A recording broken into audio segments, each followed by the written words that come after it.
Thank you so much for being here today. The discussion for our corporate members of GAIN is about technology and the assistive technologies we can enable our employees and the wider workplace to use in order to create accessibility to neurodivergent individuals, but also speaking about universal design principles to anybody who would have a situational, permanent, or temporary need for these offerings.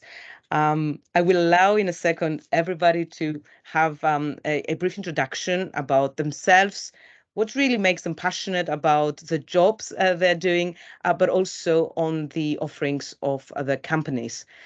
And from that introduction sort of point, we'll go straight into 3 core questions and hopefully some extra interjection from either the audience or indeed from the moderator here, who's never shy of an extra question themselves.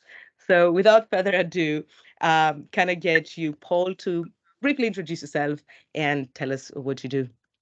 Sure thing. Thanks, Bina. I'm Paul Fox. I work with TextHelp, and for those of you who don't know, we are one of the largest global manufacturers and suppliers of assistive technology solutions.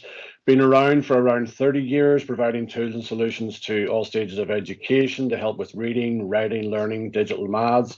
But more importantly, we've evolved as a company and evolved our solutions to help provide support in the workplace now, allowing supporters to support colleagues and employees in a number of areas, but especially those who live with dyslexia, ADHD, autism spectrum disorders, and other ND conditions. On a personal level, I've been working with TextHelp for 6 years. Prior to that, for my sins, I was 20 years with one of the major banks in the UK, saw the light and saw the exit door, and got out and found myself with TextHelp doing something I really do enjoy and feel passionate about.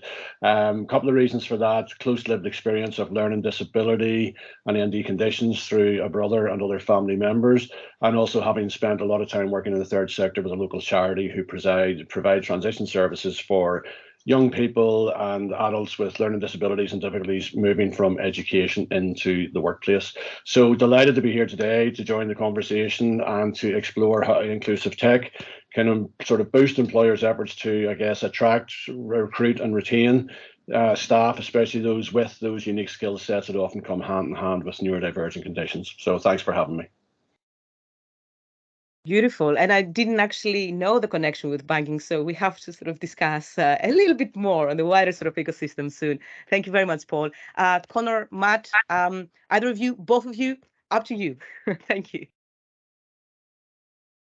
So, hello. Hopefully that sounds okay again now. Cool. And let me just get the slide up as well. So, hello, I'm Connor. I am the co-production lead at Brain in Hand. Outside of Brain in Hand, I am an autistic consultant because I am autistic myself. So yeah, I've grown up at a massive, I owe so much to technology. Technology is the reason why I am able to be as independent as I am. I'm able to, lead the life that I actually want to lead.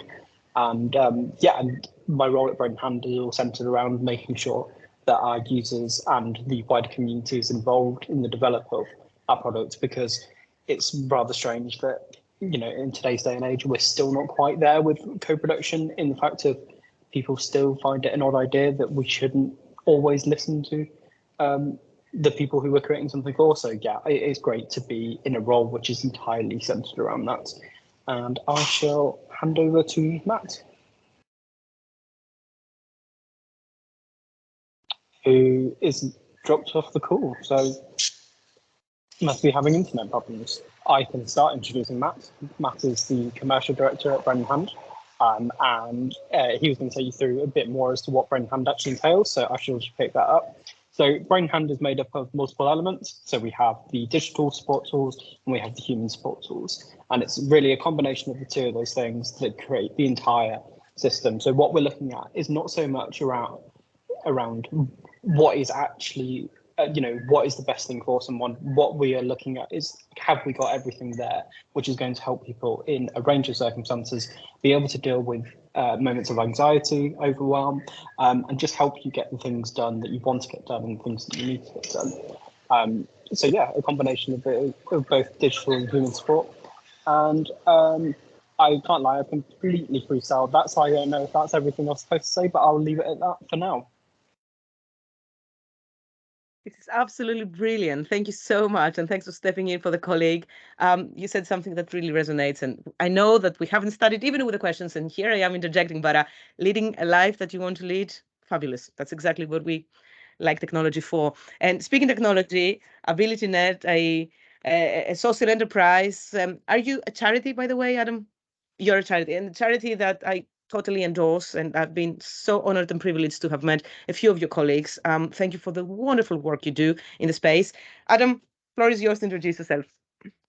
Thank you very much. Yep, my name is Adam Tweed. I should just be sharing that screen very quickly. And I'm from, well, I'm the Senior Workplace and Education Inclusion Consultant at the charity AbilityNet. So my involvement is around new projects, around training and developing certainly things like our e-learning portfolio. So for anybody who isn't aware of AbilityNet, we are a charity that uses technology to help transform the lives of disabled people at home, at work, in education and in day-to-day life. We do that through accessibility testing and training. So we do audits on websites and mobile apps for accessibility to make sure that everybody can access them equally. We provide workplace consultancy and workplace assessments. So here we're looking at things like technology and reasonable adjustments. We do the same with education. So we are very familiar with Text Help as being one of the products that we do quite regularly endorse for people, and Brain in Hand as well. And then our commercial activities fund our free services. So these are the key things that we do. So around information, blogs, events, webinars, that sort of thing, but also things like we've got a My Computer, My Way tool, which shows you how to set up your device and access all the accessibility settings on that. And fundamental to the work we do is that we have over 300 volunteers that are nationwide and can go out to the homes of elderly and disabled people and help them with setting up technology so that they can kind of promote that independence and independent living and access the services on a par with everybody else. Just to very quickly highlight a couple of the key events that we're also involved with, certainly in the commercial sector, and it kind of shows us what we do and kind of really it's the feel-good factor of the work that we do, and it's those kind of central events to really champion that. So we've got the Tech for Good Awards. These have been running since 2011, and they're really a celebration of organisations and individuals who use technology to improve the lives of others and make the world a better place, if you like. So we celebrate, we inspire, and we nurture the people, organisations and the networks that are part of the global Tech for Good movement. And we've also got TechShare Pro, and that's coming up, so 14th to 15th of November, and that's a big, I think it's Europe's biggest accessibility gathering. So professionals, allies, and all other people now. That's one of the wonderful things that's happened with TechShare Pro. It's gone from kind of preaching to the choir to very much getting that outside interest and more people saying, well, hang on a second, this could really help us. This is, you know, we're seeing the benefit. So that's really a bit about AbilityNet and me. Brilliant, and we certainly look forward to being there. It's incredible how you manage to sort of connect with the, well, already converted, but also the others who might be just respectfully curious, or indeed starting to sort of, you know, spur that there will be a degree of relevance for themselves. And speaking about relevance, I mean, I'd like to hear about the principles that define what you do. With the principles, I mean, the values that you carry, and essentially the key one or two objectives that you want to sort of be able to nurture, if not to fully individually bring, as I understand that, change in our space nowadays, that's everything is, you know, AI sort of influenced or triggered or at least inspired, comes collectively. We cannot individually bring this change. So what is the principles and one or two objectives that you try to sort of contribute towards through your work? Ordering, right? There we go. So my paper says Connor and Matt, followed by Paul and Adam. So I want to interject in between. Off you go. Oh, so I as I introduced myself, being co-production lead, I don't think it's going to be too much of a shock that co-production is very much one of our values and very much something that we live and breathe. So I won't extend as much on that as I did in the intro. So ensuring that we're listening to a community is definitely, you know, a massive value, but there's also kind of a more underlying element to Brain Hand, in the fact that, as I spoke about, it's a flexible system, so everything should be user-centric. And person-centric is the term that expands beyond our industry. But by being person-centric, we're not putting on any barriers that the rest of the world does. We are building a tool that adapts to a person. And if a person doesn't want to use it in a specific way, that's absolutely fine. We want people to be able to understand what is available to them and be able to get the best out of things for them. So yeah, I believe being user-centric is perhaps one of the best underlying things that we have, and especially, it's so important, going back on the co-production point, but it's so important in this space. As I say, I'm autistic myself. Historically, we have not got it right as a species. We have not got it right as to how to listen, how to build things, and that's why I think we're in a good opportunity, and we're in a good time now that we can innovate in this space. And so yeah, I think, well, funnily enough, it's actually one of our company values to be bravely innovative. So yeah, I feel very lucky that we are at this time that we are now to be innovative in this space, to right the wrongs that we have done as a species, and that's fine. Of course, this whole space is relatively new. We've only really started the neurodiversity understanding for the last 80 years, so we're still early in the grand scheme of things. So yeah, I think that covers most of the things that I was after. I don't know if Matt wants to add anything. Connor, I just think, sorry, I had the hotel an outage from its Wi-Fi, so I'm now on my phone. Apologies about that. I think, Connor, it may be worth talking about the panel that you had up as well, because I think that's Yeah. So specifically in our approach to co-production, Matt was still speaking, it's still cutting out. Right, I know what Matt was saying though, so it's all good. Yeah, so specifically how we go about co-production, one of the things that we do is we have a user panel. So this is representative of all the different user types that we have at Brain Hand. So whether it's really engaged people who are like super into our product, or whether it's people that have stopped using Brain Hand because it doesn't work to them. We have a record of people that we go to all the time to be able to test new features with, to float new ideas with us, where things are going.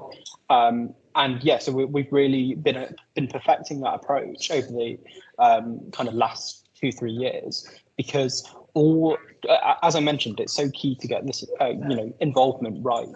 But the more traditional methods of engagement aren't necessarily the most accessible to our audience. So we've worked really hard over the last few years to really try and define an approach that works for our audience and makes people feel as comfortable as possible, so they can demask as much as possible. We just want people to be able to give them their raw selves and their raw opinions, because yeah, that's far more meaningful to actually be able to engage with.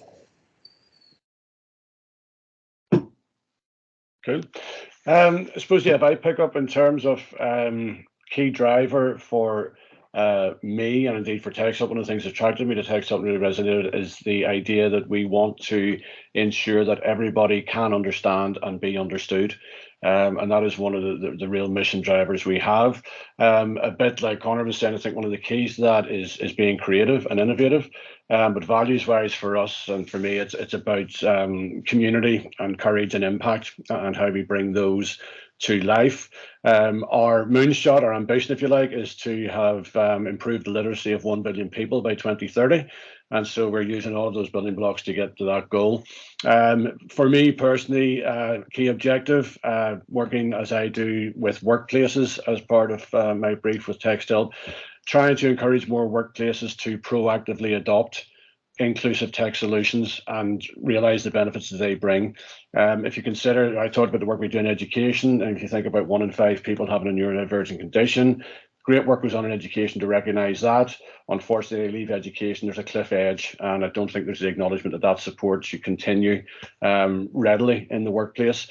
So yeah, my key objective really is to hopefully drive more employers to realize that the way forward here is to recognize their enduring and proactive duty of care, and not wait to be asked, but proactively have inclusive tech solutions on the shelf for employees as they arrive, to really bring equity to the fore in that DEI equation.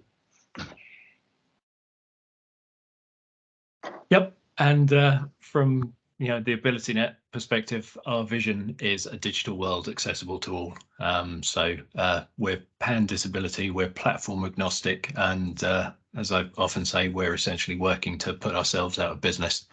We want technology to level the playing field, to empower disabled people, to mean that products, services, access to information is available to everybody when they need it, without any kind of request, hands up, special treatment. It should just be there when you want it, the same as it is for the majority of the population.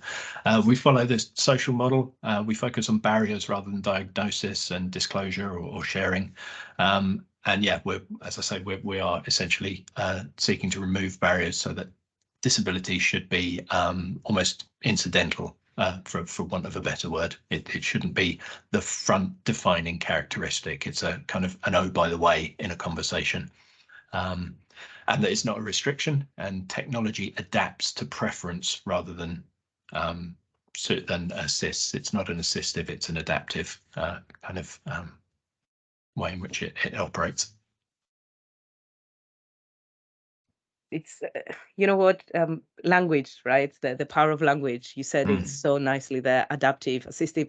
Quite often I catch myself wondering every time I speak about adjustments, and I don't particularly. Then again, I'm quite a radicalist Greek, so what do you expect? But I'm struggling with the reasonable adjustments, reasonable. So we actually start sort of having a competition about what's reasonable, what's not, or sort of take out the big sort of legal advice, and before we know, we've paid for the equivalent price of a multitude of different adaptive technologies to lawyers. No disrespect to legal advice, obviously, there's always a good sort of need for it, but let's sometimes challenge. The other day I was speaking with a friend who needs the pen to basically take notes whilst being able to actively listen to the other party of the discussion. And clients have occasionally sort of complained, GDPR and this kind of confidentiality. And I'm thinking, okay, if something is said in confidence and you have to stop the pen, that's one thing. But really to approach a human-to-human appreciation that I'll enable myself to lead a better life and be much more productive and higher performing, which apparently that's the equity, as you said earlier, of the business, right? You might as well enable me, offer these technologies. So that brings me semi-neatly, I guess, if it wasn't all my waffling on, to the opportunities of these technologies. Not speaking exclusively about your own, and I mean, Adam and myself here are a little bit more lucky because we can speak about anything other than obviously the direct affiliation. But even for a second, if I was to ask you to come out of your direct affiliation, what do you think is the opportunities presented by adaptive/assistive sort of technologies for the workforce and for the future of work as well? And I'm starting this time with Paul, Connor, Matt, as well as Adam. Thank you. Okay, thanks, Bina. Yeah, I mean, where do you start and where do you end? There's so many opportunities. I think the first one that definitely springs out, and it's just straight off the back of what Adam was talking about, that idea of leveling the playing field. So when you look at opportunity for the individual, I think we use that term leveling the playing field, and that to me that's equity. That's getting the equity bit right. And inclusive tech allows us to approach that in so many different ways. So if we go right back to the start, again, I'll go back to what Adam said, we're like hand in glove on this stuff, but a digital world accessible to all. Everybody has the right to be understood and to understand. If you're not using inclusive tech to the best effect, you could unintentionally or otherwise leave people unable to understand what it is you're trying to say, what message you're trying to get to them. So you are missing an opportunity, as I said, to attract and recruit key talent if you have that barrier there. So you have so many solutions that allow you from an inclusive tech perspective to really start with accessibility. And I think that's the sort of the nexus of where people with disability interact with technology, get the accessibility bit right.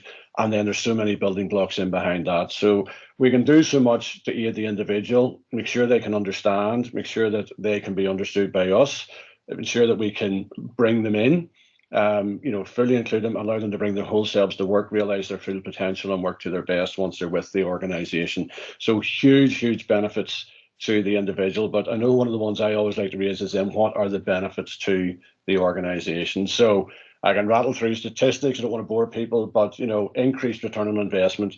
And immediately this is where, as you say, the money spent on legal advice or existing processes and frameworks to get adaptive or assistive tech in place. It's, aside from the fact that time-wise, it is certainly not the most efficient way to put support in the hands of those who need it. Financially, it is definitely very, very inefficient at times. Increased return on investment, I mean, inclusive businesses, perhaps 28% higher revenues, double net incomes, attracting and retaining best talent. Like I said, 76% of job seekers now believe a diverse workforce is non-negotiable when considering job offers. That's the world in which we now live. Better decision-making, neurodiverse teams, 87% better at making decisions, 70% more likely to capture new markets, and a more engaged workforce. 81% of employees who believe they work in an inclusive culture are also happier in their jobs. Those people are going to stay with you. If it takes 3 years on average for somebody to disclose a neurodiversity condition to their employer, you could have spent a lot of time and money attracting, recruiting that person, training them, going down the line of paying for the advice, the assessments, the adjustments, etc. If they don't feel they've been recognised and included properly, they're out the door. So there's a massive detriment to the company there. So I think that to me is where we really need to get to. When I talk about reasons why businesses should proactively adopt inclusive tech solutions, those kind of statistics are the one, and I think I said this the last time we spoke, that it's not just about, we're preaching to the converted largely in a gathering like this. It's statistics like that I think make the bean counters sit up and take notice. And really, look, when you consider your bottom line, there are a lot of not just good, but valid and very forceful reasons why you should be taking more immediate and proactive action with regards to inclusive tech.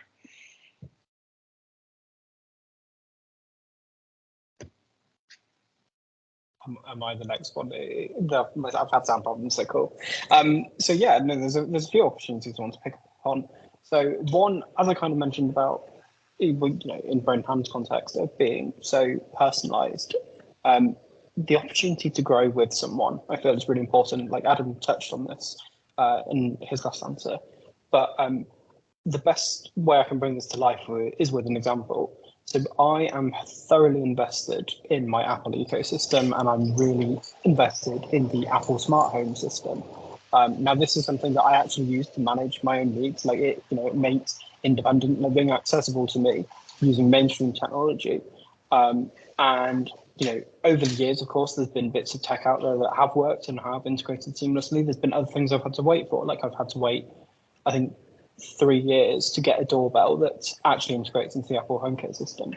So I think there's an opportunity to understand, there's obviously the opportunity that comes with that of the more we do in this space, the more technology becomes accessible and the cheaper it gets and the easier it is to get everyone's hand. But I suppose to grow with someone is the opportunity to come back to the co-production point of to learn from what is actually working for people, what kind of things are designed not for accessibility reasons. HomeKit wasn't HomeKit wasn't created to make my life as an autistic person easier. It was created because it would be fun and cool to all of us have smart homes. So there's definitely that opportunity to grow there. But I also feel there's just the opportunity to normalize it in that sense of, so I gave an example when we spoke before, some of us on this call, about glasses. Glasses are a piece of technology, and I think that we really overcomplicate that idea. We in society don't give a second thought now to somebody needing to wear glasses. We just go, okay, that person needs that, cool. We even extended the analogy last time. I can't remember which one who said this, but all of these things that we see in the workplace about reasonable adjustments, as we spoke about, I think we will have a lot of similar views given how you explained that stuff. But, there's lots of resistance around implementing technology because what if everyone wants it? Well, we want everybody to have it because we want everybody to have the tools to be able to do what they do best. And, I think that kind of creativity is just, is what's going to be the opportunity for all of us to create a world where it's not just the privileged people like me who get to sit on a panel and do this. It's yes, I work very hard, but there's a lot of luck that's involved in me being a autistic adult who can live independently, who can have a career, etc. I'm very aware of my privilege in that. So yeah, our opportunity is to shake up the scene. I think if I just said it all in one word, I could have just said that and left it. But yeah, we want to be disruptors. We want to create things that are going to make noise, make things more accessible so everybody gets more benefits. And yeah, I think that's a really underlying thing. Yeah, I must just point out, there's quite a lot of distractions in this hotel lobby. I did try to find a quiet space, but I'm not as eloquent as I normally am. well, Connor, I think I just one sort of point from me is really it's just I think the opportunity with this is that neurodivergent people have historically been at a disadvantage. However, these sort of technologies, they can be a lot more productive, and they can be with the right support and adjustments. They can bring amazing skills to workplace and creativity, as highlighted by one of the other panelists. And that innovation can be a real key differentiator for business. And with most businesses you work in, there's often competitors and people who may be a little bit similar to yourselves and how you operate. So having that key differentiator is a real key thing to be having in business.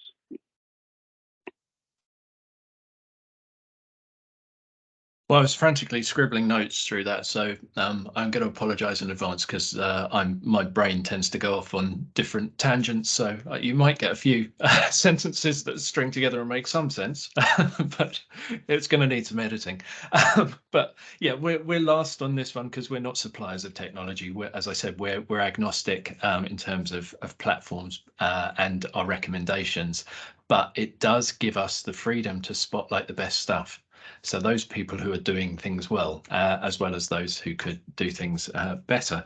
And again, to go to your point, Veena, about reasonable adjustments, I'm not aware that the UK human rights has ever actually been successfully used in court, because it is the notions around what constitutes a reasonable adjustment are so grey, it's so open to interpretation. I mean, that's not to kind of say to anybody, so just flaunt the law because you'll never be tried. What's happened is that they have come to settlements outside of court. So yeah, don't think you can get away with being inaccessible or discriminatory.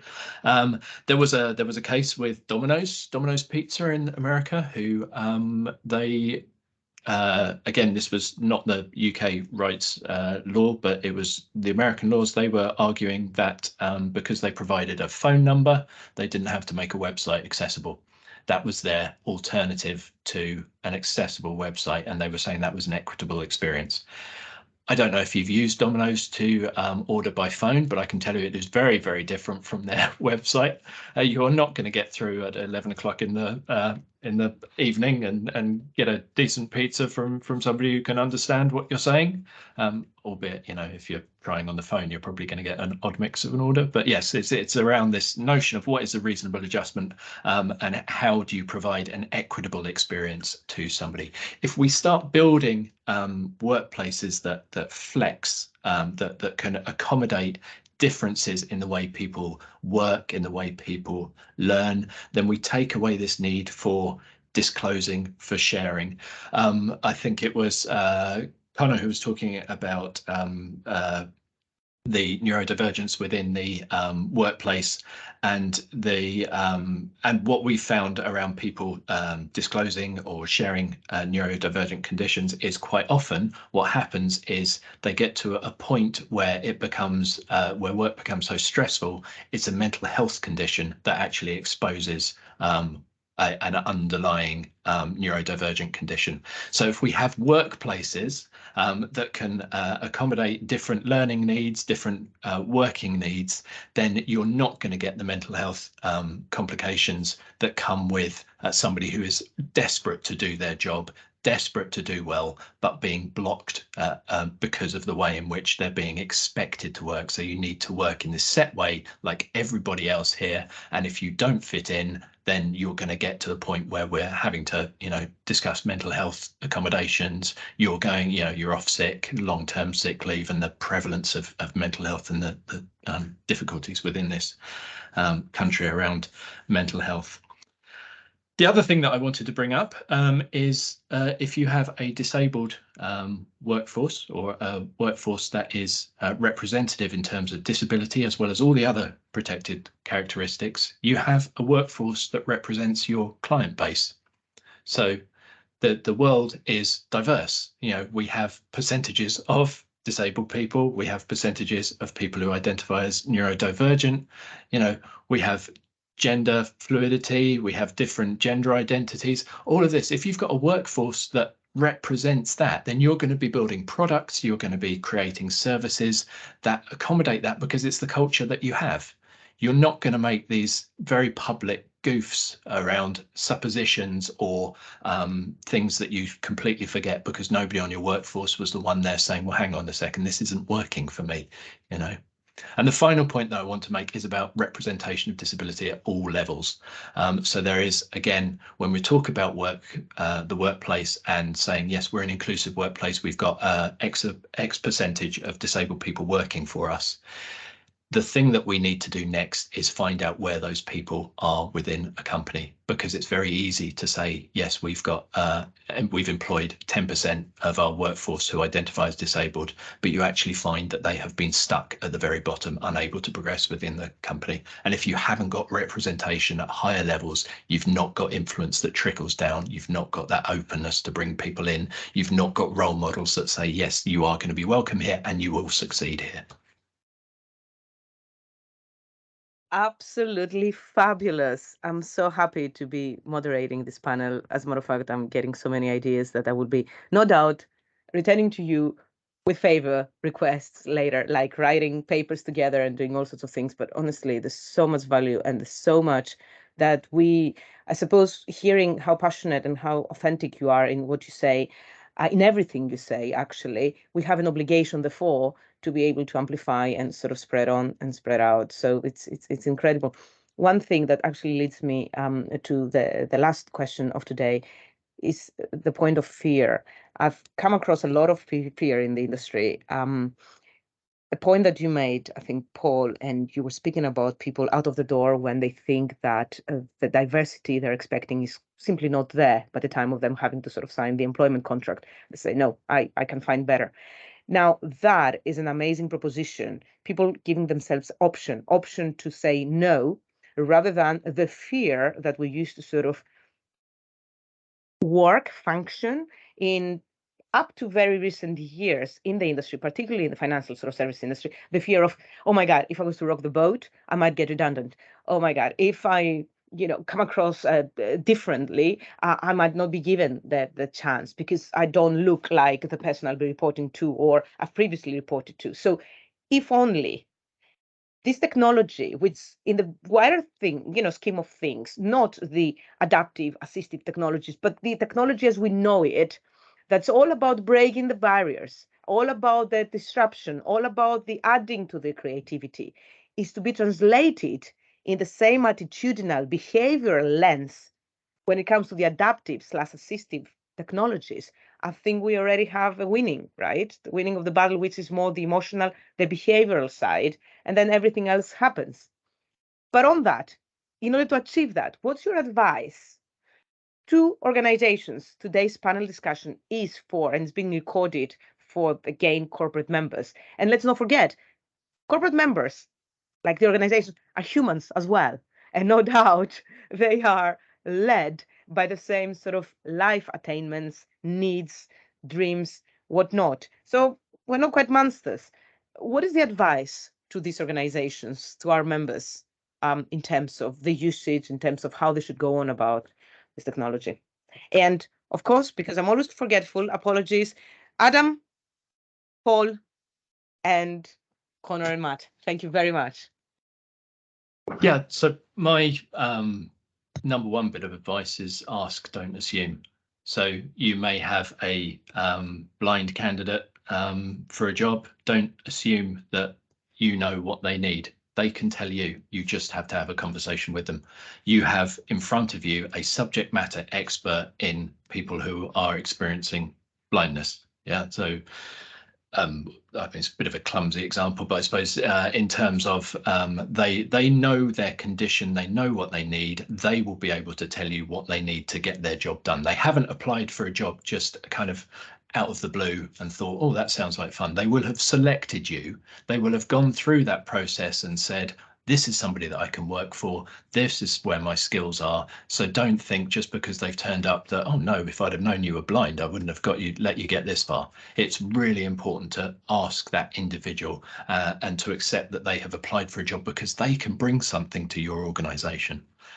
The other thing I'd say is don't panic. So assistive technologies, they're not necessarily expensive technologies.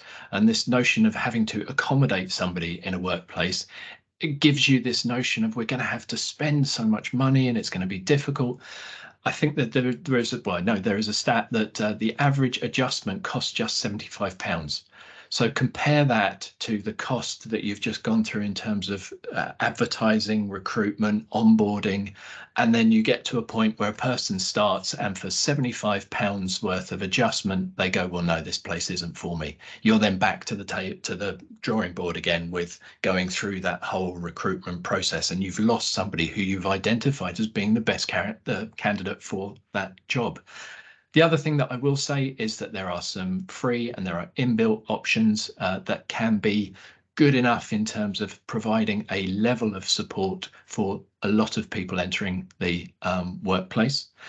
That doesn't mean to say, and obviously with the company that I'm on, I'm not saying that the kind of specialist solutions can be ignored. The specialist solutions are there for very, very key reasons. They are the sorts of things that will definitely enhance somebody's experience and allow them to be even more productive. But quite often, if they've tried something, if a person has sat down and let's take something that's kind of a little more agnostic than the group here, but if, for example, they've done dictation and you say to them, right, well, we don't have any dictation software, but I do know that there's inbuilt dictation in Word, so see how you get on with that. If they then can sit down at their desk on day one and start working, they start dictating, or difficulties with things like spelling can be addressed with dictation. So it's smart enough now to know which homophone that you're wanting to select and that sort of thing. Then they're going to be to a point where they can be productive from day one, but we'll also have to have that information for you to say, actually, I need something that's a little more sophisticated now. So, for example, when it comes to speech to text and dictation, you might be thinking, well, OK, I've used the inbuilt, but I'm working for a law firm and it's been really struggling with a lot of the legal terminology. So would it be possible to now get Dragon because that's got the inbuilt legal dictionary? It will understand what you need to do. And it then becomes a really nice transition. So you've not left somebody waiting for 3 weeks while you get these approvals. You've said, well, we'll go to that point. And then when they come up to you and say, it's not allowing me to do this, you can see that they've been taken to a point and then it's a no-brainer. Yes. What is it that's going to make you more effective? Oh, that thing. Well, I can just sign that off. So yeah, ask, don't assume, and don't panic. It's not expensive. Yeah, I mean, straight away I'd come in on the back of that, Adam, and say, just thinking back to what Venus said, and I think it links to yours as well, is the fear factor. It's not just the individual entering the workplace. I think a lot of workplaces are fearful. They choose to make disability, and in particular hidden disability, far more scary and complicated than it needs to be. So I think the first thing I'd say is if you're considering that you may need to adopt inclusive tech, well, there's the clue. You need to stop thinking, start doing, and get over that fear. Okay, so you're going to have to take the step. You're going to have to do something around it. I think the ask, not assume, is so crucial. And let's turn that around. You need to make it easy for staff to ask. They need to feel that it's a safe enough space to share or disclose or discuss. And then come and ask. Once they do ask, that's where you stop assuming. You have to start listening. You have to start looking. I think the third thing for me is, it links to something Adam said, and probably the assumption, but that one size certainly won't fit all. I know when we start talking about averages of £75 per adjustment, you tend to think, okay, well, where is that? Can I have that for everybody? That mightn't work. And Adam's right. There's going to be people with specific needs, or more likely specific experience from an educational setting or a past workplace of a solution that works best for them. So you need to get that bit right. And you know, I suppose I'd say in our defence, something like Read and Write that we provide puts a lot of tools in the hands of people in one product. And you know, if you want to be a company that's going to start dipping your toe in the water, maybe that is the way to go. And that's what starts to create that safer space where people see you signposting your serious intent as an inclusive company. And I think that's one of the key things. If you're considering adopting or using inclusive tech, you know, sit back and think, well, why am I doing this? Has somebody come and asked? Is there a recognized need, and how do we best address it? You can overcome so many things by just adopting a trial solution or getting something in the hands of as many people as you can at once. Getting past that fear factor piece, I think, you know, don't just don't be afraid and don't be guilty of that, waiting for somebody to come and ask you. I think that it comes back to that proactivity bit that I spoke about. I think in a nutshell for me, sorry, if you're going to, again, why are you doing it? Who has come and asked? How serious are you about taking this forward? Why were you scared and why were you fearful? Do you have proper representation? Is there a disability or neurodiversity employee resource group or working group within your company? Does the ENI have executive sponsorship? Is there somebody that holds responsibility and budget to take these things forward, rather than you assuming you need one singular expert in your company and that's where all the buck should be passed to deal with these things? So take a step back and have a good long hard look at yourself. For me, in a nutshell, I think I'd say, who do you want to be? Do you want to be the company that Adam's just referenced that has a lot of people off sick with mental health issues? Or do you want to be the company with the happy, engaged and productive workforce who are giving of their best every day because you are proactively looking and assessing these needs and providing solutions that provide a seriously inclusive environment for people to come into, feel safe to bring their whole selves to work, feel safe to share, and know that they could ask for the help? And not like a company I mentioned the last time we spoke, a very, very significant UK manufacturer who thought they were getting this stuff so right and thought they were a very inclusive employer simply because they took the approach, our employees can have whatever they want, all they have to do is ask. You know, that's not who you want to be.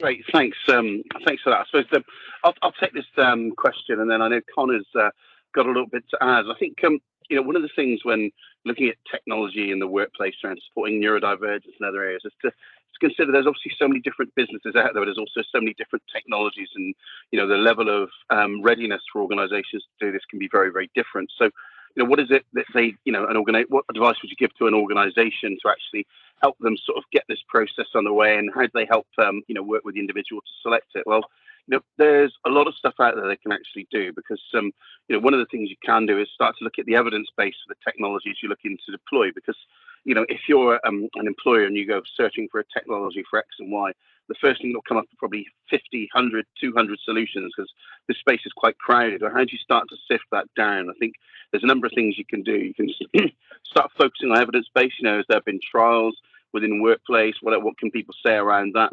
And then also as well, you know, can you look at things that maybe, you know, specialize very much more? So is there something that specializes more in supporting neurodivergent people rather than just more generic approaches to mental health, and actually getting the right technology for that person and making sure that it's correct for them and working with them on that? And, you know, we talk around credentials, there's things like Orca and awards and other things out there. But you really, really should be starting to look at this if you're an organization, because it gives you a much better chance of getting things right and using things that are meant to be used for what they're used for.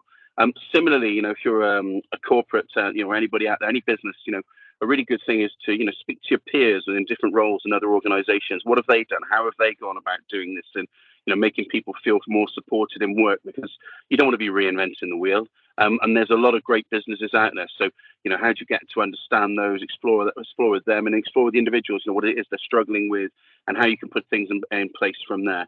And then I think the other thing as an organization you really need to do is consider, you know, the individual you're working with, their level of a motivation for utilizing technology. Some people may want something really simple, some people may want more involved, and you've got to make sure that you're helping them to access the technology that's most suitable for them. And one of the key differentiators can be the motivation of why they want to use that. Now, Connor, I know you've got something to add here, so I'm just going to bring Connor in for final comments from us. Yeah, no, I just want to re-emphasize the fact that I'm living, breathing proof of getting it right. And again, I'm extremely privileged in that position.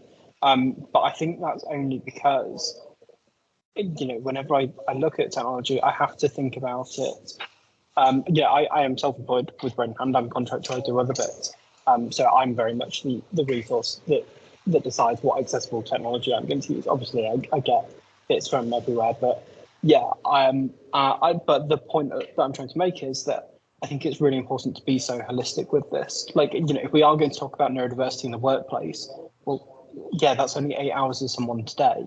If we are, are the tools that we're providing, are they accessible to somebody outside of that time? Because that downtime is equally as important to get right to ensure that somebody can be working for you. So obvious example being Brendan Hand, obviously, I've got access to that 24/7.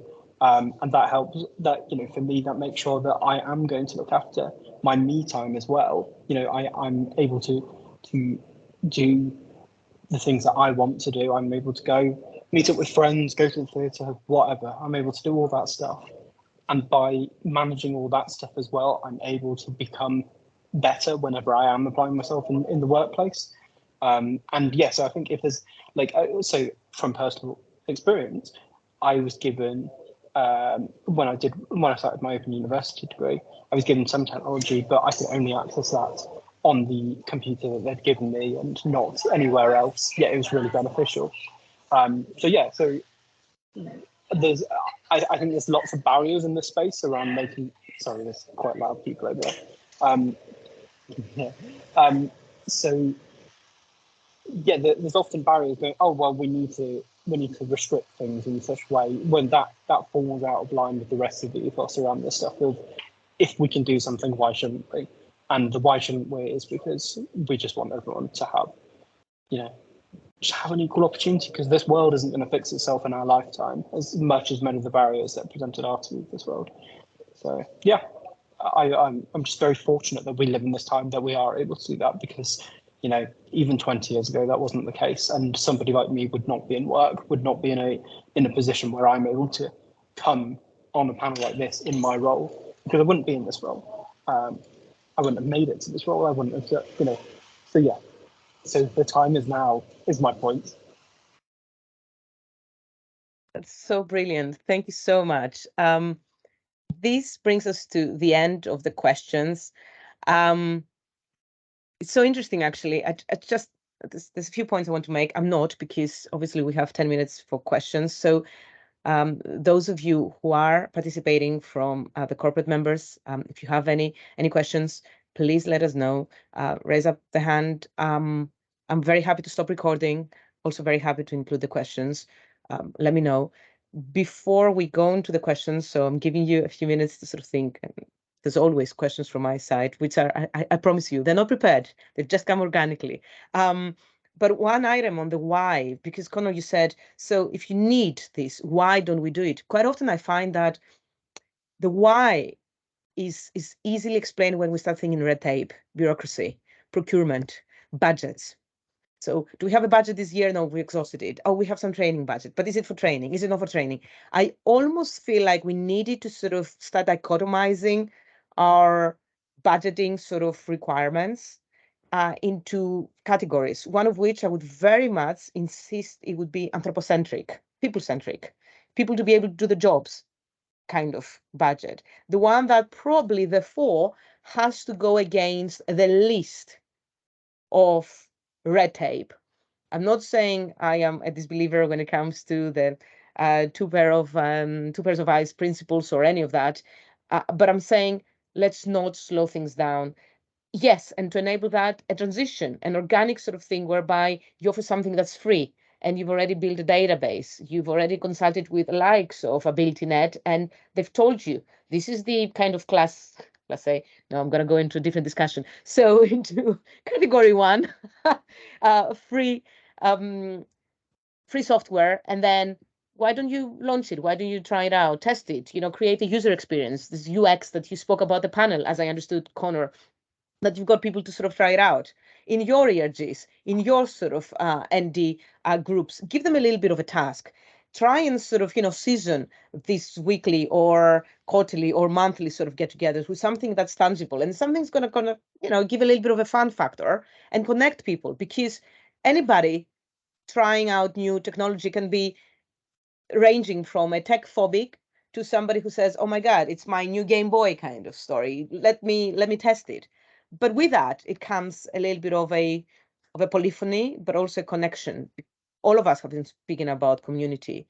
Anyway, I mean, meanwhile, everybody gets to see that Vina talks a lot. Any questions from the floor, albeit virtual one? No? Okay. Before I close, then just one thing, and I promise you. So don't be afraid, as we said, just ask the why. But I will be honestly getting back to you in terms of requests to co-author something, because that's incredible. And as you spoke about those things, just two more. And please, anybody who actually wants to go to N130, feel free to go, but very openly to say something that really resonated. Adam, you said, for these people who basically, your example with a blind person, ask, don't assume, loved it. But then you said something along the lines of, they would have selected you, dear corporate members or dear organizations. So they've already done the prep work, the due diligence. And you know what? That to me is the epiphany moment. Not many of neurotypical or any other sort of accessibility barriers, non-havers, won't do so much of a due diligence. They would simply go from, say, a massive insurer to another massive insurer in the space, simply because this is the ecosystem, right? These are the people that are least loyal, but the people who come to you because they've done the due diligence are the people that ultimately you can be your panel people, can be your UXs. They are the people who, more than you giving the assistive technologies, you can utilize by saying, come here, can I pick your brain?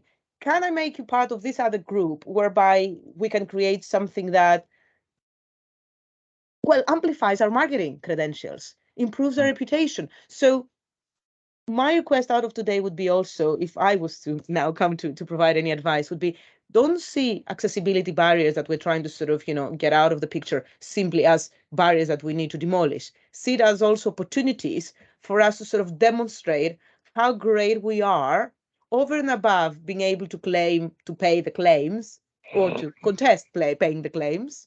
But also as employers of humans for who we really care, the duty of care that you said earlier, but over and beyond whatever legislation is asking of us, but really simply because we are good citizens of this world, and we also have families or connections in ourselves to look after, and would like to be treated in the way as we ideally that we treat others. So that to me has been an amazing sort of point, that together with the tech phobia.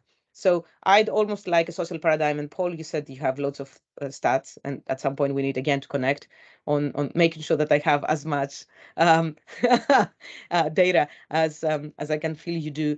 But tech phobia, it's a big barrier even amongst the neurodivergent sort of community. Oh my God, what if I know I want to help myself, but I don't take to technology very well. How about us socially experimenting in the workplace, since we do have an array of all these softwares, that we create some cross-functional sort of groups of people trying it out. And with that comes more creativity, comes more appreciation and acceptance and understanding of what makes us tick differently. I mean, and that comes for free, right? It's one of the byproducts. It's one of the things that we tried doing during the pandemic when people were getting used to platforms, is that you'd run a meeting and then you'd save maybe 5-10 minutes at the end for people to try stuff out. So all those little buttons that you don't want to touch during the webinar in case you mess it up, it was kind of like, well, have at it now. The meeting's done. We've covered everything. We've got a few minutes left. So, what's that button do? And it does. It builds confidence, and it's those. So then you have confident presenters who are then presenting things like from our perspective, the accessibility features as a matter of course. It's you're welcome. Captions are up here. If you need this, click there. If you want to spotlight somebody, click there. And it gives that kind of the slickness to the presenter as well. Beautiful. No, I mean, absolutely stunning. I don't want to exhaust, the time fully. Look, for those of you who've come to listen to this from a corporate sort of perspective, if there's any questions afterwards that you think of, do not hesitate. Reach out to us at Gain. By all means, the names of the panelists are out there in the screen. Please connect. LinkedIn, does wonders. Keep up this contact. Ask the questions. We can always facilitate any way that sort of, helps. Massive thank you to all of you who've been here today.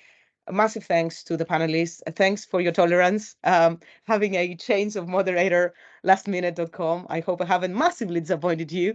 and as I said, let's co-author and this paper, and yeah, let's organize a meetup. I would love to sort of honestly continue this discussion. Thank you very much, everybody.